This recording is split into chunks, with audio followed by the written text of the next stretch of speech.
Microphone. Yeah, there we go. Follow up on that. Like, does Secretary General think this is a positive development that Turkey started engaging more in this anti-ISIS Obviously, campaign? the fight against extremist groups like ISIS, Daesh, and others require military and a military response. It's important that that response be within the parameters of international humanitarian law, and that all is done to protect the lives of civilians. And there's 5 more I will share with you. Mr. Lee. Sure.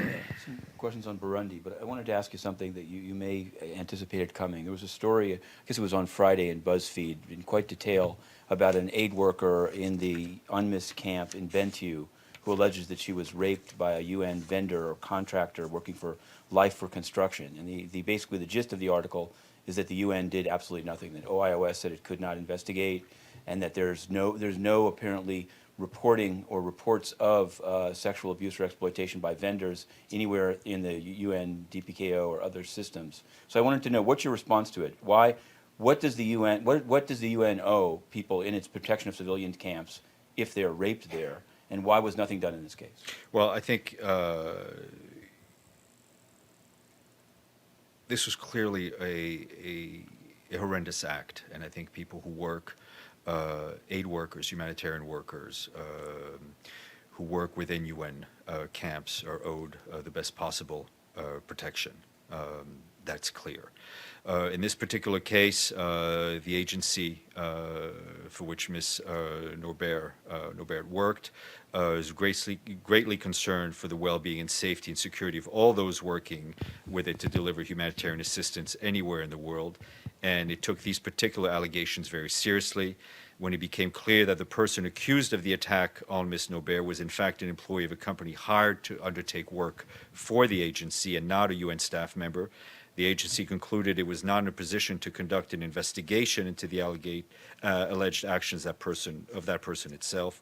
All of the agency's private contractors are aware of the high standard of conduct the agency accepts from their staff, and the agency gave Ms. Norbert the contact details of the employer for the person accused of attacking her so she could take her complaint directly to the company. The agency also instructed the company to remove the individual immediately from any project involving the agency. However, given the highly sensitive nature of the allegations, the agency had to respect both the need for Ms. Norbert to raise her very serious complaint with those who could take actions and the rights of the accused person to due process. It therefore did not share the specific nature of the complaint with the contractor, allowing Ms. Norbert to decide on how and when she wanted to do that. The agency concerned believes that this complex circumstances, it did the best it could to support Ms. Norbert to take her complaint forward.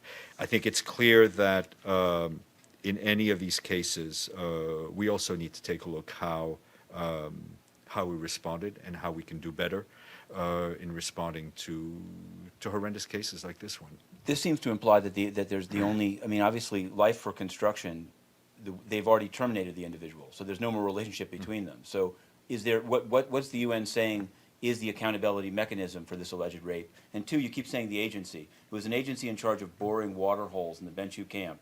Was it UNICEF? Was it IOM? Which agency are you speaking for? Well, I think as the article makes clear, Ms. Norbert specifically requested that the agency she had contacts with should not be named and will respect her wishes. Right. Who's in charge of boring water holes in the Bentiu camp? That's what I have to share with you. If I have more, I will share with you. Right. On Burundi? Yes, I